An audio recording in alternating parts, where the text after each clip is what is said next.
Hello, it's Ren Presents time.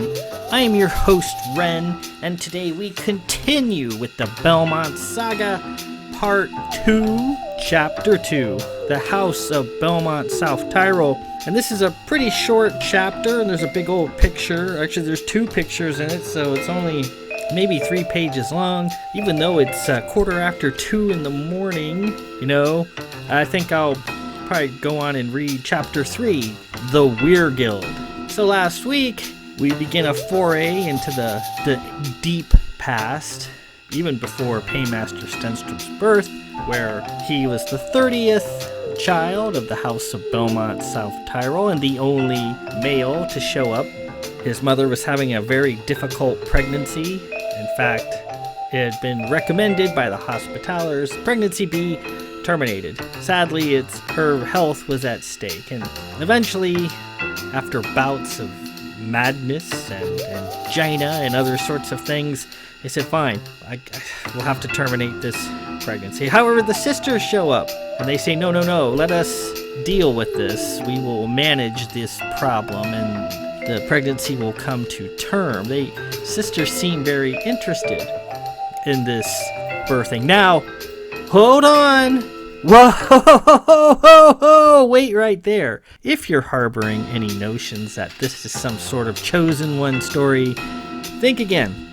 I hate those with a 9th level passion. This is not a chosen one story, not in the least. So just get that garbage out of your head right now.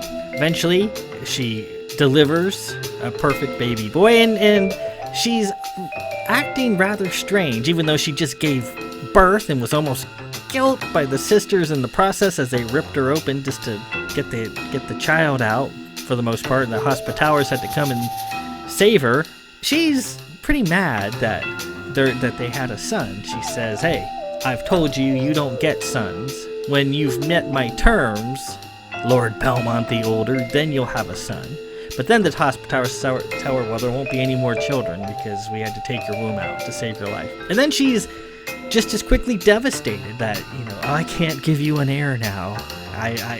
She was crushed. But then he shows her their brand new male child, and it just took one look, and then she became devoted to her son, despite her protestations. So we move on. Chapter 2. The House of Belmont-South Tyrol, and probably Chapter 3, the Wirguild. And some of these things that happen deep in the past will manifest themselves in the present, and you will see what I mean momentarily. So let's not waste any time, because I have to go to bed at some time here, So let's proceed immediately. Part 2, Chapter 2, The House of the Belmont-South Tyrol. Lady Jubilee of Tyrol hailed from the eastern Esther city of the same name. Although officially of Esther stock and occupying Esther lands to the north and the east, the Tyrols had always considered themselves a separate tribe, the 8th tribe, as they like to say, descended from the lost Tartans of old. During the time of the Elders, they mostly shunned the starfaring activities the Vith, Esters, Remnaths, and Xenon took up with relish, contenting themselves to stay in the eastern reaches of Esther, avoiding the stars, and concerning themselves with things considered forbidden. They were a silver-haired, smoky people, divested in things arcane and non-elder. There were supposedly mystical schools located somewhere in the craggy city that taught black magic, various sorceries, forbidden chemistries, dark herbals, and other questionable subjects to their students, so much so that the sisters often visited the region, hoping to discover more about these alleged schools and what was taught there. The lords of the city, however, were charming and quick-tongued, always able to sidetrack the sisters and allay their sundry fears and suspicions. Tyrol was such a pretty place by the sea. The people silver-haired and lively, and therefore What bad things could possibly be going on under all that splendor? The third daughter of 7, Lady Jubilee of House Tyrol, was reputed to be a top graduate of one of these hidden schools of sorcery. It was said she knew how to brew poisons, cast spells, summon demons, construct death totems, and other such blasphemies that, should the sisters become aware, those were crimes punishable by death. She was medium-sized, fair-skinned, and a tad plump in an attractive manner. She bucked the tradition and wore her silver pewter-lock hair short with a large, rather pronounced swoop of bangs parted on the side, her short hair becoming her personal trademark, making her instantly recognizable wherever she went. She had numerous trademarks, her short hair being one, and her rather inflated bowling average being another. Carrying a 260 to 280 average, she was said to have bowled 2 consecutive 300 games. But not to be outdone, her brash, confrontational nature was another notable trademark she bore. In her youth, she was a feisty, rather catty woman, often feuding with this lady or that over minor slights and perceived insults, and was not above threatening to cast the occasional spell or curse to intimidate a rival or make her point clear. Lady Cephla of Cone once went to the sisters complaining of an attack of warts, and that Lady Jubilee of Tyrol had done it via arcane methods. A great deal of angry letters and venomous encounters were exchanged after that incident, Lady Cephla demanding justice and hoping to see Lady Jubilee bending in the stocks for a day or two. Jubilee seldom allowed an occasion to pass without making her thoughts on Lady Cephla plainly known, whether at home or in public, and she even bedded down her betrothed and wrote all about his various carnal strengths and shortcomings in the local postings. Terrible kisser, tiny cowleg. Lady Jubilee wasn't above a bit of harlotry to humiliate a rival. Still, unpleasantness aside, Jubilee could be winsome and rather fetching and had the face of an angel with a demeanor to match. Case in point, the day she met her husband-to-be.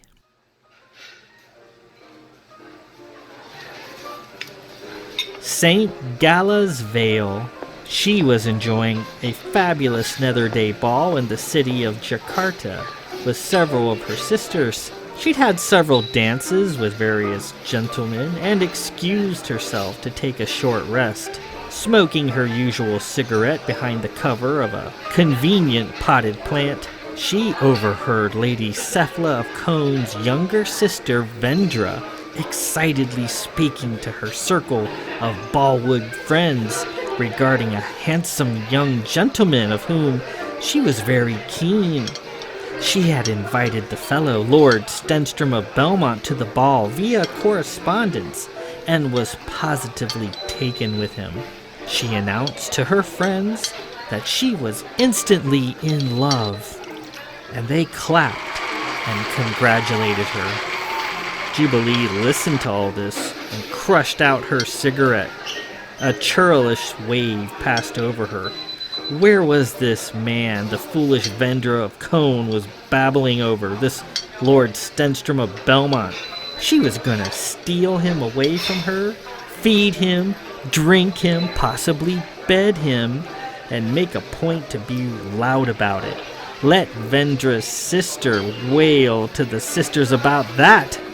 With bad intentions, she ventured out onto the ball to perform her dirty work.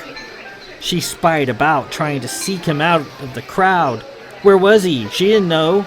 She had to ask. A gentleman pointed him out. He was standing over there. Over there. Oh my. Just look at him. Jubilee stopped in her tracks. There was Lord Stenstrom of Belmont, the sixth son of a prominent Xenon household, standing by the tables, dressed in a fleet uniform and framed in blue, getting punch for Lady Vendra. It was said she instantly fell in love with the handsome fellow at that moment, open mouth and heart struck. What began as a tawdry ploy to humiliate a rival sister became the first moment of the rest of her life. As per usual with Lady Jubilee, none of her exploits could pass without hints of sorcery or underhanded doings floating about. She got him away from Lady Vendra, turning on all the considerable charm she possessed, casually engaging him, pulling him into privacy. A momentary word became a protracted aside, an innocent inquiry, and then a dance across the floor. It was said by her rivals that she put something in Lord Stenstrom's drink that night, or cast him a potent spell. In any event, after their first dance together, Lord Stenstrom lost his heart to Lady Jubilee of Tyrol, their glittering night of dancing turning into a lifetime of love and devotion, and he soon made her his lady. The enemies Lady Jubilee made that night at St. Gala's Vale were many and persistent. No longer was she engaged in social cattiness with a foolish rival, for this was now a matter of the heart, and Lady Vendra of Cone became not just a social enemy, but a mortal one as well. But, as time would tell, Lady Vendra would not vent her rage on Lady Jubilee herself, oh no, but on those she loved.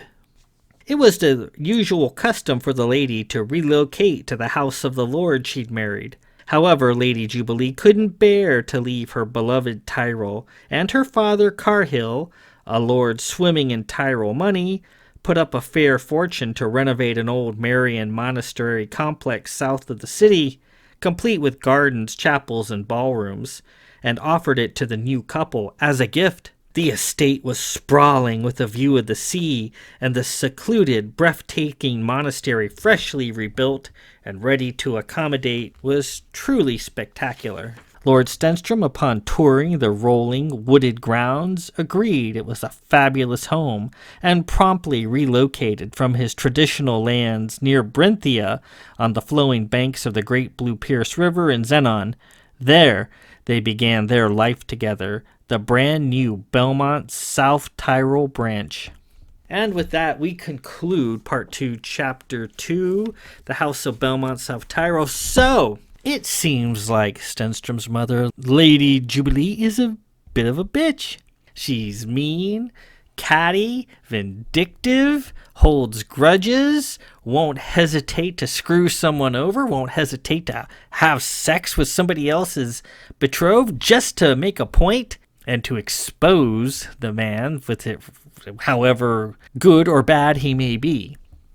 So, Lady Jubilee has a particular rival named Lady Cephla of Cone, and the two of them just go back and forth, trying to slight each other, writing nasty posts about each other, spreading gossip, which is a big thing in League social circles, and generally just trying to one-up each other in the cattiness department. At St. Gala's Vale, and if you remember from other books, other readings, St. Gala's Vale is the headquarters of the Ballwigs, and she overheard the sister of her hated rival, Vendra of Cone, talking to her friends about a promising young gentleman she had written to via correspondence. She was a member of a letter writing group called the Ballwigs, and it was just like-minded people, sometimes some women and a few men, who were trying to seek a love.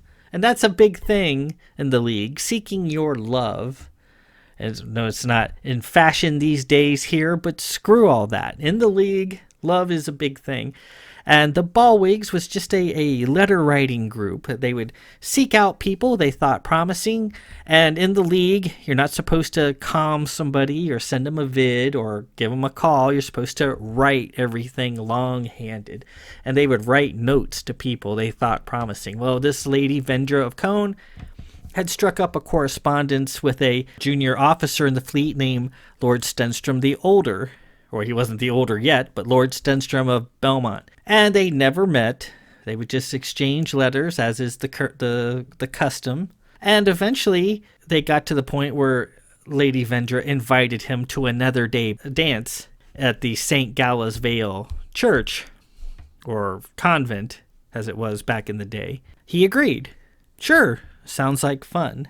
Another day is sort of like Christmas in the League. It's like a gift-giving, family gathering holiday where you eat the roast Nether Day beast, that sort of thing.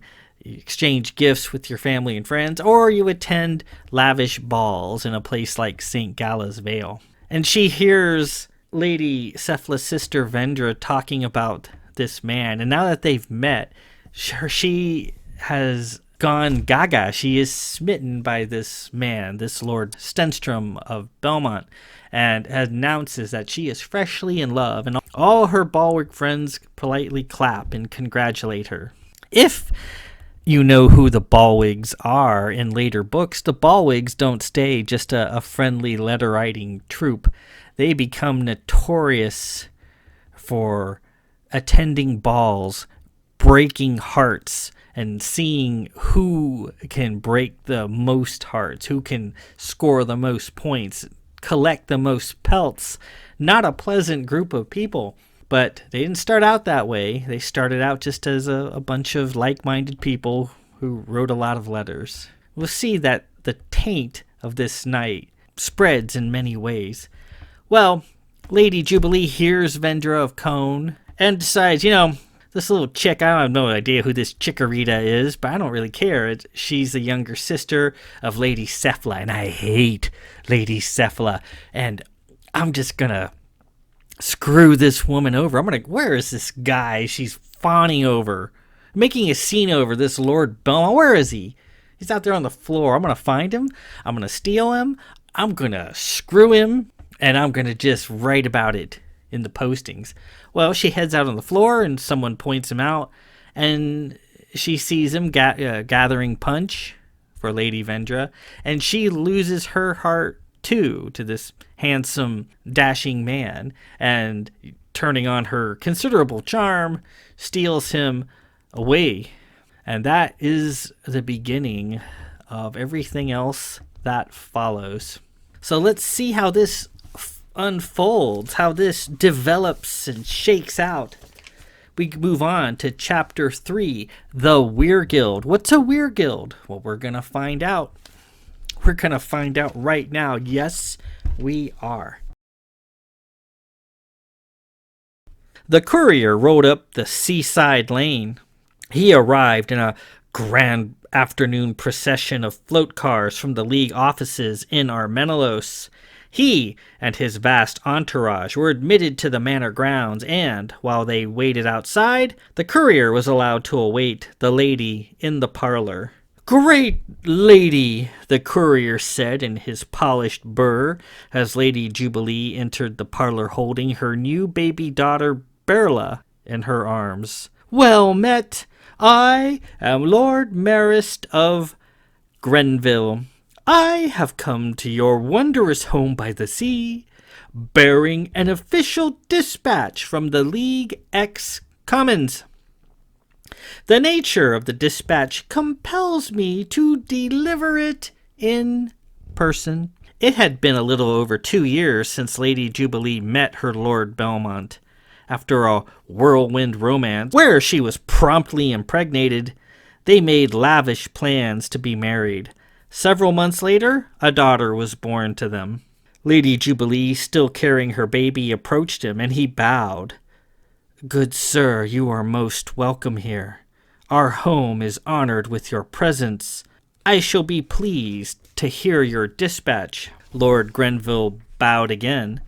"I am compelled to deliver it to both yourself and Lord Belmont. Both must hear the dispatch." "Lord Belmont is at sea in his fleet ship. He is not here." "I am aware of Lord Belmont's important duties in space.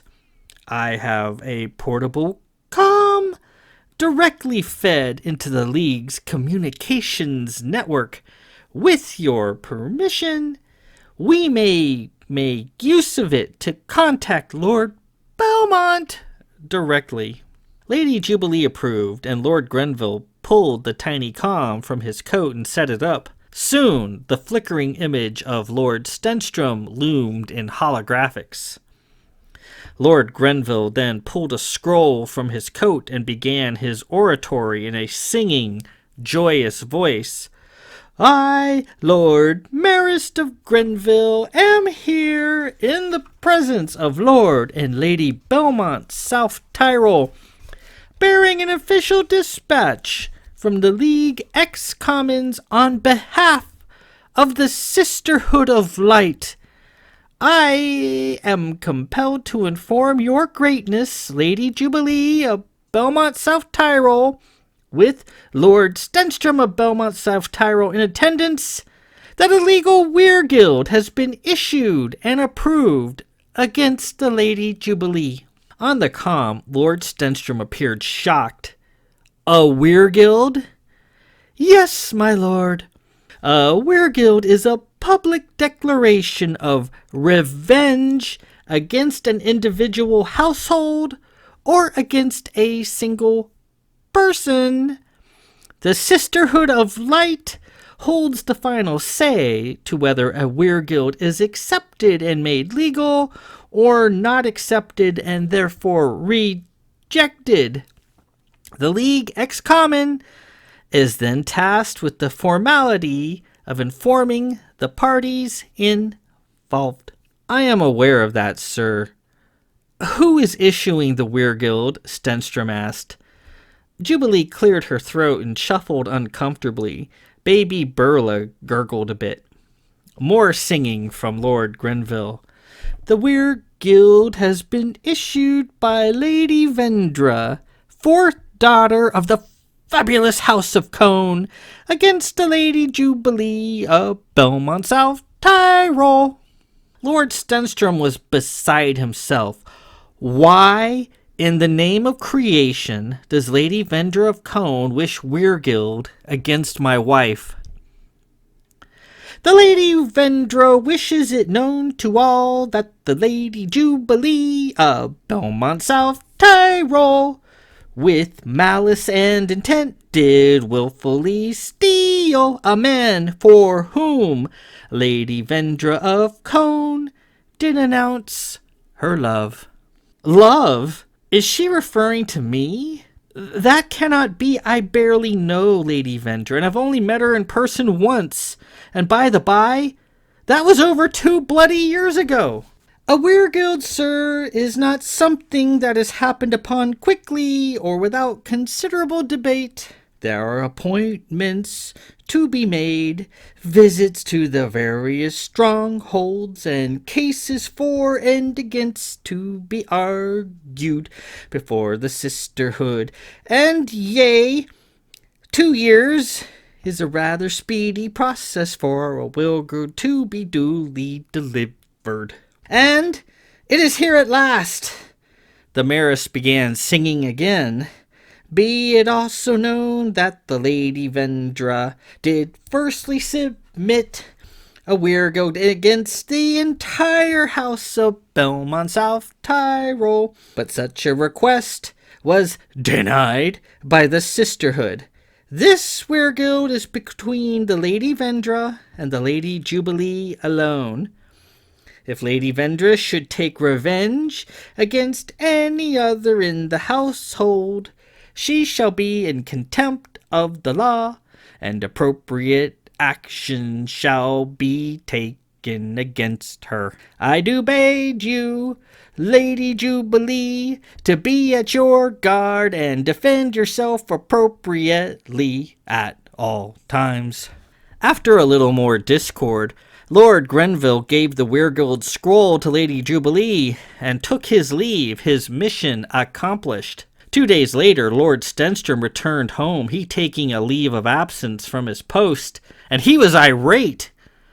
"Why, Jubilee, does Lady Vendra wish to do you harm?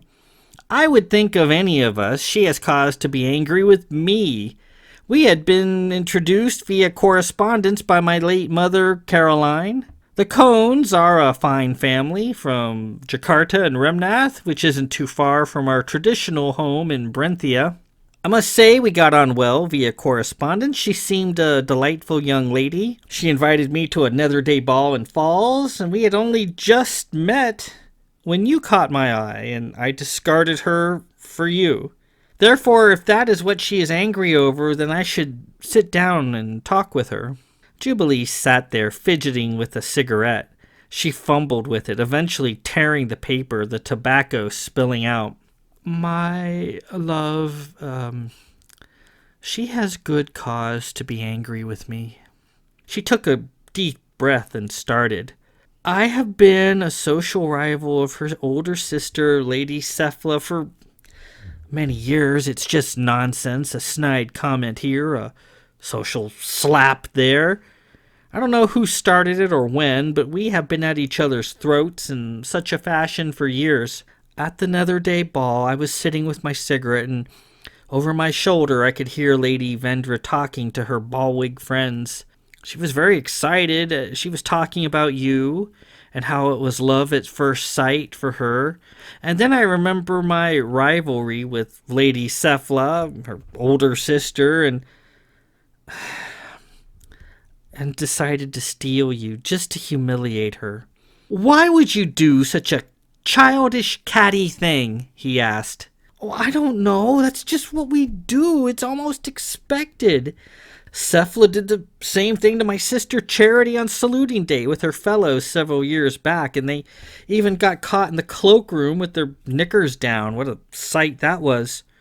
It didn't occur to me not to try to humiliate her sister. Stenstrom cupped his face with his hands and listened. Go on, he said. Jubilee crushed the remains of her cigarette in her fist. Oh, darling, though I started it with all the wrong intentions, the moment I saw you standing there, I fell in love with you too. Everything I said to you at that time and ever since has been genuine. They said a few more words, and Lord Stenstrom forgave Lady Jubilee and took her into his arms. She then went on to assure him that she could take care of herself. Still, Lord Stenstrom took an extended leave of absence from the fleet and stayed home, ready to defend his wife at all costs. The days and weeks passed. Nothing unusual happened. As the Cones were from faraway Remnath, there was little to no chance of Lady Jubilee happening upon her in the street. There was one story of the two of them being invited to the same ballwig party in the city of Jakarta. They saw each other, had a few words, and then excused themselves. According to the story, they were found on a secluded terrace, Lady Vendra brandishing a pair of long, sharpened hairpins, and Jubilee holding several daggers between her fingers. They appeared to be ready to begin a mortal contest. Interrupted, the two quickly put their weapons away and exited in opposite directions. After that, Lord Stenstrom wrote Lady Vendra a letter stating that what happened at the Nether Day ball was his fault, and to please forgive Lady Jubilee, but he received no reply.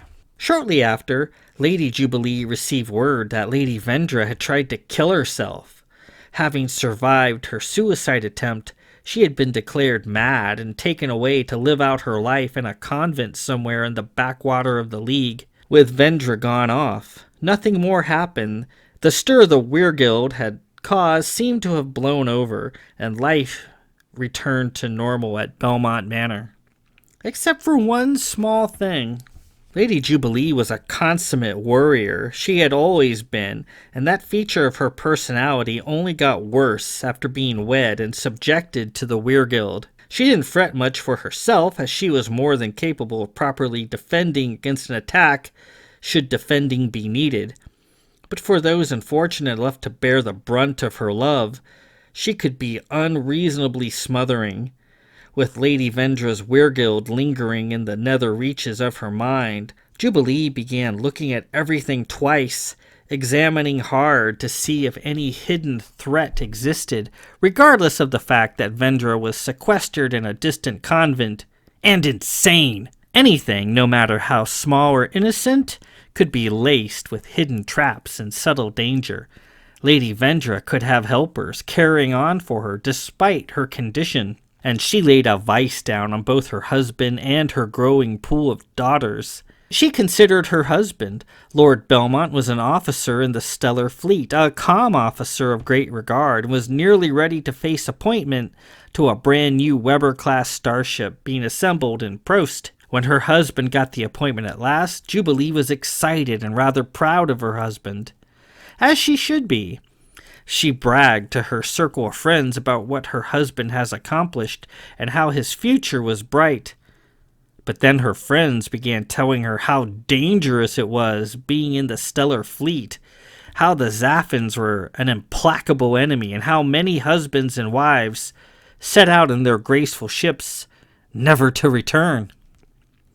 She sat there listening, fanning herself, feeling a tightening in her chest as they went on and on about hijackings, abductions, battles, spontaneous hull breach, decompression, micrometeor, microfrags, metal fatigue, mid-space collision, stellar Mach dampening, atomization due to stellar Mach, Zaphans, Morlins, radiations, X-rays, G-rays, N-rays, gamma-ray spoil food, stellar Mach sickness, stellar Mach madness, gift valve, blood-bending, spacing, boarding, mutiny, revolt, insurrection, infection, scurvy, buggery. When they finished the dire list, Lady Jubilee was nearly ready to pass out with fright. She had no idea fleet work was so dangerous. It was said that her arch-enemy, the Lady Vendra of Cone, had, prior to her madness, greased Jubilee's friends to fill her ears full of sordid details of fleet work and space travel, playing on her fears, hoping she would do something drastic, and she did. Jubilee listened to all the tales and was suitably terrified. She begged her husband to reconsider, to quit the fleet and do something else, anything else. She pleaded with him. He laughed and assured her he would be fine. What's more, he wanted to honor his beloved wife by naming his new ship after her, for it had not yet been christened. She flatly refused, so he named it the Caroline after his departed mother, and began his long career as a captain in the fleet. The years rolled by. Jubilee heard through the gossip circles that Lady Vendra was back on Cana, released from the gosh darn convent, and in her right mind afresh. The Wirguild was on. It had to be. The world seemed a dangerous place to her all of a sudden. Here were Zaphans and battles in space, and there was this maniac she heard of to the south in Calvert, some person slaying the detritus of the wharfs. All these things played on her mind and made her fear. Soon after, there was the incident which really pushed Lady Jubilee over the edge regarding her husband's occupation. She was delighted when he returned home to Belmont Manor early, his old ship amazing, needing a bit of scheduled refitting, which all worked out well because the Caroline was soon ready to launch. But then she began hearing stories of what really happened to cause the Amazing to come home early. His ship came upon a derelict in space, sending out a coded distress signal. They responded, investigating in kind, and the derelict was filled with shot-out explosives that ignited, destroying the derelict and slightly damaging the Amazing in the process, wounding several crew. Explosives! In her mind, this incident can only mean one thing: the Wirguild. An attempt had been made on her husband's life. She was certain of it. She went to the sisters, and they rebuffed her. There was no proof Lady Vendra of Cone had anything to do with the matter. And then she confronted Lord Stenstrom, and he laughed it off. It was a Zaphan ship they'd come across. They often have a great deal of explosive ordnance aboard. Nothing to worry about. Nothing to worry about. And with that, we conclude Part 2, Chapter 3, the Wirguild. So, we see that the Nether Day malfeasance has long legs. After stealing Lord Belmont from Lady Vendor of Cone, she went to the sisters and declared a Wirguild, which means I have been wronged. God damn it, and I want revenge. And the sisters looked at her petition. You have to make a formal petition. And then the sisters go, okay, fine. You can have revenge, but only on one person. Or only on one person that you so designate. And she's like, no, screw that. I want revenge on the entire household of Belmont-South Tyrol. And they said, no. You may have revenge on Lady Jubilee, and that is it. If you touch anybody else, you're going to frickin' jail. Or worse. And the sisters approved the Wirguild, and then the League Ex-Commons sent Lord Marist of Grenville to deliver the news in kind of a weird singing way. If you know the League of Elder Books, you've heard the name Marist of Grenville before. He was the arch rival of Lord Sadric of Blanchford, Captain Davidge's father. Captain Davidge's father, Sadric, and Marist of Grenville were kind of like Lady Jubilee and Lady Cephala of Cone. They were bitter social rivals and that sort of thing, always trying to outdo the other. But that's just a bit of League lore, so to speak. And Lady Jubilee is starting to get worried. She's hearing about how dangerous space travel is. And then there's this crazy explosion incident in space where Lord Belmont's ship, the Amazing, was damaged. And in her mind, there could only be one cause for this explosion, this situation. It had to have been Lady Vendor of Cone. Of course, she had heard that Lady Vendra decided to kill herself and was unsuccessful, which demonstrates how incompetent she is, was declared nuts, and then sent to a convent. Being mentally ill in the League is not a good thing. That's a very bad mark on you and your house.